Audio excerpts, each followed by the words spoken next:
डोक्यात कोंडा झाला की आपण काय करतो? नवीन शॅम्पू घेतो, अँटी डॅन्ड्रफ सिरम वापरतो, वेगवेगळे ऑइल्स हे बदलून बघतो, यूट्यूबवर होम रेमेडीज शोधतो आणि हे सगळं करूनही कोंडा हा परत परत येतच राहतो. कधी विचार केलाय का की हे असं का होतं? जर शॅम्पू इतका प्रभावी असेल तर कोंडा हा कायमचा का नाही जात? कारण कदाचित समस्या ही तुमच्या स्काल्पमध्ये नसून ती कदाचित तुमच्या गटमध्ये असेल, हॉर्मोन्समध्ये असेल किंवा तुमच्या स्ट्रेस लेवलमध्ये सुद्धा असू शकते. तर आजचं संशोधन हे सांगतं की डॅन्ड्रफ हा फक्त केसांचा किंवा स्काल्पचा आजार नाही आहे, तर तो शरीरातल्या अंतर्गत असंतुलनाचा सुद्धा संकेत असू शकतो. तर आज आपण जाणून घेऊयात की डॅन्ड्रफ नेमका का होतो, गट हेल्थ आणि त्याचा काय संबंध आहे, स्ट्रेस किंवा हॉर्मोन्समुळे कोंडा हा वाढतो का, आयुर्वेद डॅन्ड्रफबद्दल काय सांगतो, फक्त शॅम्पूमुळे तुमचा कोंडा हा कमी होऊ शकतो का, म्हणजेच तुमच्या कोंड्याबद्दल हे अजून थोडीशी जास्त सायंटिफिक माहिती मिळवण्याचा प्रयत्न आज आपण करूयात. नमस्कार, मी डॉक्टर प्रेरणा बेरी, ऊर्जा वेलनेस या यूट्यूब चॅनलमध्ये तुमचं स्वागत आहे. तर सगळ्यात महत्त्वाचं म्हणजे डॅन्ड्रफ म्हणजे नक्की काय? तर सर्वसाधारण एक खूप मोठे गैरसमज आहे की कोंडा म्हणजे फक्त कोरडी त्वचा. पण कोंडा म्हणजे फक्त कोरडी त्वचा नाही, तर आपल्या स्काल्पवर नैसर्गिकरित्या एक सूक्ष्म बुरशी असते आणि ही जी बुरशी आहे, हे फंगस आहे, हे जवळपास सगळ्यांच्याच स्काल्पवर म्हणजेच केसांच्या मुळाशी हे असतंच. पण समस्या तेव्हा निर्माण होते जेव्हा त्याचं प्रमाण हे जास्त प्रमाणात वाढतं किंवा स्काल्पचं वातावरण बदलतं आणि त्यामुळे मग काय काय दिसून येतं? तर खाज, फ्लेकिंग, व्हाईट स्केल्स, सूज. म्हणून कोंडा म्हणजे काही फक्त कोरडेपणा नाही, तर तुमच्या स्काल्प मायक्रोबियमच्या असंतुलनाचा सुद्धा हा परिणाम असू शकतो. मग फक्त शॅम्पू का बरं पुरेसा नसतो? तर एक उदाहरण बघूयात. तुमच्या घराच्या भिंतीवर समजा वारंवार बुरशी येत असेल, ती तुम्ही वरून साफ करता पण तरीही ती पुन्हा येते. मग अशी ती सतत बुरशी का येते? कारण ती जी समस्या आहे बुरशीची ही फक्त वरून नसते, तर समस्या ही वेगळी असते की काहीतरी घरात गळती होतीये आणि त्या पाणी ते साचतंय, सतत ओलसरपणा राहतोय आणि त्यामुळे ती बुरशी येते. त्यामुळे आपल्याला इथे काम करताना हे फक्त वरून करून चालणार नाहीये, तर ती जी गळती आहे ती गळती बंद करणं हे गरजेचं आहे. कोंड्याचंही अगदी तसंच आहे. फक्त शॅम्पू वापरून म्हणजेच बाहेरून काम करून हे चालणार नाहीये, तर समस्या नेमकी काय आहे हे शोधून कोंडा परत येऊ नये यासाठी काम करणं हे जास्त गरजेचं आहे. तर तुमच्या गट हेल्थचा आणि डॅन्ड्रफचा काही संबंध आहे का हे आता आपण बघूयात. एका संशोधनामध्ये एक संकल्पना मांडली की गट स्किन ॲक्सेस, म्हणजेच तुमच्या आतड्यांचं आरोग्य आणि त्वचेचं आरोग्य याचा संबंध असतो. म्हणजे जेव्हा गट मायक्रोबियम हे असंतुलित होतात तेव्हाच शरीरामध्ये इन्फ्लमेशन म्हणजे सूज वाढू शकते किंवा न्यूट्रियंटचं ॲब्झॉर्प्शन हे कमी होऊ शकतं, इम्युन सिस्टीम ही त्याच्यामुळे प्रभावित होऊ शकते आणि त्याचा परिणाम हा त्वचेवर म्हणजेच स्काल्पवर सुद्धा दिसू शकतो. म्हणूनच काही लोकांमध्ये पोट फुगणं, अपचन, ॲसिडिटी आणि डॅन्ड्रफ हे एकत्र दिसून येतं.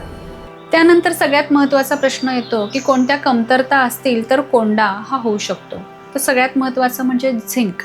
झिंक हे स्काल्प हेल्थसाठी महत्त्वाचं मिनरल आहे आणि झिंक जर का कमी असेल तर हेअर फॉल म्हणजेच केस गळणं किंवा तुमची स्काल्पची हेल्थ जी आहे ही चांगली नसणं आणि डॅन्ड्रफ याचा धोका हा वाढू शकतो.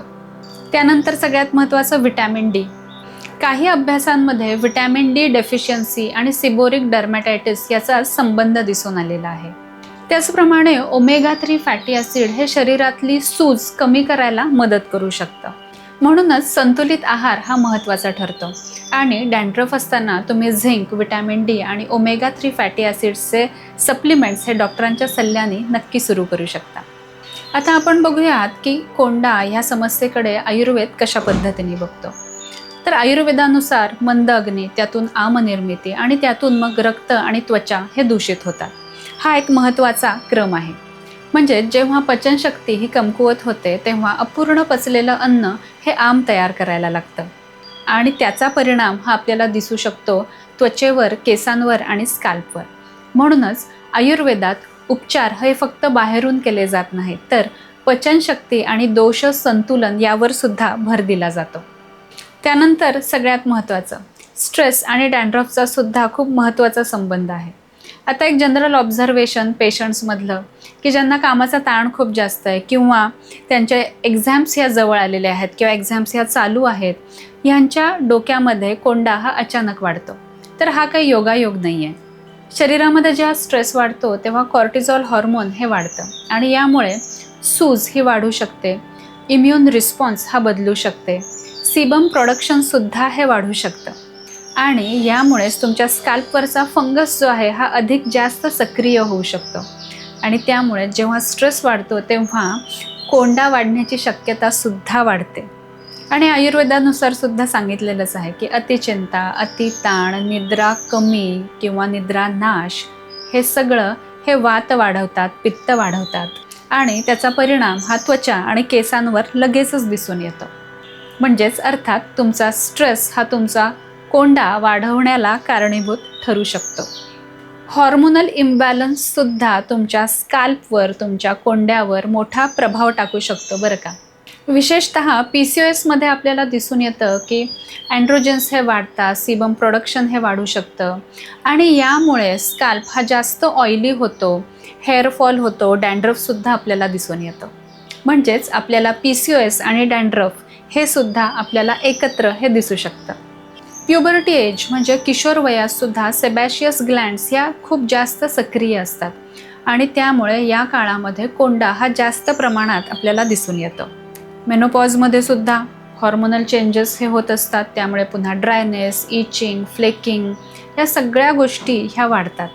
त्यामुळे हे अशा वेगवेगळ्या वयाच्या टप्प्यांमध्ये हॉर्मोनल चेंजेस किंवा हॉर्मोनल इम्बॅलन्समुळे सुद्धा डॅन्ड्रफ हा जास्त वाढलेला दिसून येतो.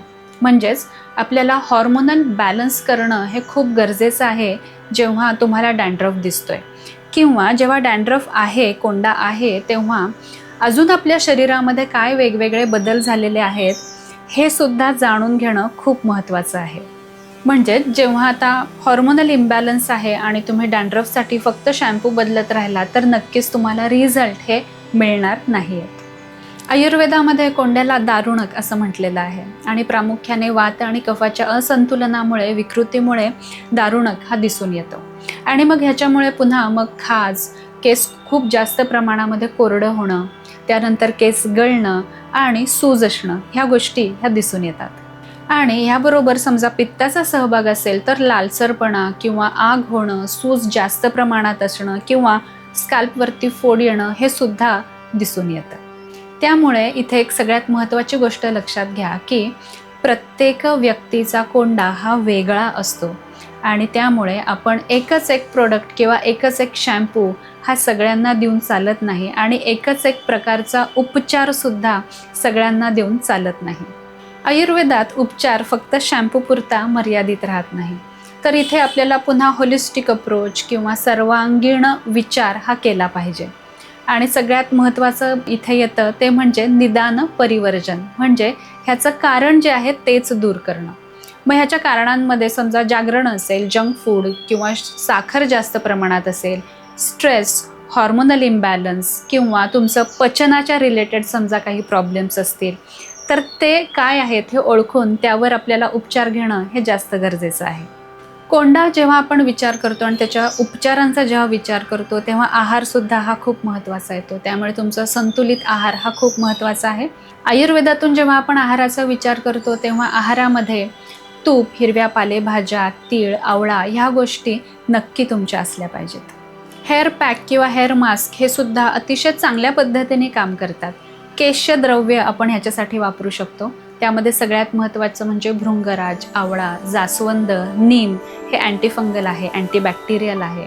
त्याचप्रमाणे त्रिफळा हे पावडर आपण एकत्र करून त्याचा आपल्या स्कॅल्पवर जेव्हा आपण लेप लावतो, जसं आपण फेस पॅक लावतो तसाच आपण स्कॅल्पला त्याचा पॅक लावून एक अर्धा तास समजा ठेवला आणि त्यानंतर समजा धुवून टाकला तर नक्कीच आपल्याला खूप चांगल्या ह्याचे रिझल्ट्स हे मिळू शकतात. आयुर्वेदामध्ये ह्याला शिरोलेप असं म्हटलेलं आहे. यामध्ये आपण स्पेशली डॅन्ड्रफ कोंडा कमी करण्यासाठी म्हणून ह्या आत्ता सांगितलेल्या वनस्पती आपण वापरू शकतो. याने तुमचा स्कॅल्प जो आहे हा स्कॅल्प मधली जी कोरडी त्वचा आहे ही निघून जायला मदत होणार आहे. केसांच्या मुळांना हे चांगल्या पद्धतीचं पोषण मिळणार आहे आणि डॅन्ड्रफ कमी व्हायला आणि केसांची वाढ चांगली व्हायला सुद्धा चांगली मदत होणार आहे. पंचकर्म सुद्धा इफेक्टिव्ह आहे आणि प्रत्येक व्यक्तीनुसार, प्रत्येक वेगवेगळ्या व्यक्तीच्या वेगवेगळ्या कोंड्यानुसार तुम्ही नस्य, शिरोधारा, शिरोभ्यंग हे अतिशय चांगल्या पद्धतीने उपयुक्त ठरतात. आणि ह्या प्रत्येक पंचकर्माचा व्हिडिओ हा आपल्या चॅनेलवर आहे. तो तुम्ही समजा जाऊन बघितलात तर त्याची योग्य माहिती, सायंटिफिक माहिती ही तुम्हाला त्या व्हिडिओमधून मिळेल. त्यासाठी कुठले औषधी द्रव्य वापरायचे, ते करण्याची पद्धत काय आहे हे सुद्धा तुम्हाला त्या व्हिडिओमधून समजेल. तुमचा कोंडा हा कंट्रोलमध्ये ठेवण्यासाठी मानसिक आरोग्यसुद्धा गरजेचं आहे. त्यामुळे अर्थात योग, प्राणायाम, ध्यान याने तुमचा स्ट्रेस हा कमी होणार आहे आणि कोंडा कमी व्हायला सुद्धा त्याने मदत होणार आहे. मग आता तुम्हाला समजलंय का? कोंडा ही काय फक्त तुमच्या स्कॅल्पची समस्या नाही आहे, बरोबर? त्यामुळे कोंडा हा तुमच्या शरीरातल्या असंतुलनाचा संकेत आहे का हे बघणं खूप गरजेचं आहे. म्हणजेच गट imbalance, stress, nutritional deficiency, hormonal imbalance, वात, पित्त, कफ असंतुलन ह्या गोष्टींचा विचार करणं खूप गरजेचं आहे. त्यामुळे पुढच्या वेळी जेव्हा तुम्हाला कोंडा दिसेल तेव्हा फक्त शॅम्पू बदलू नका, तर स्वतःला एक प्रश्न विचारा की माझं स्कॅल्प मला नक्की काय सांगायचा प्रयत्न करतंय. कारण तुमचा स्कॅल्प हा तुमच्या आतल्या आरोग्याचा आरसा असतो. तुम्हाला कोंड्यासंदर्भात काही तक्रारी असतील, काही समस्या असतील तर नक्की आम्हाला कमेंटमध्ये कळवा. त्याच्यावर सोल्युशन शोधण्याचा आपण नक्की प्रयत्न करूयात.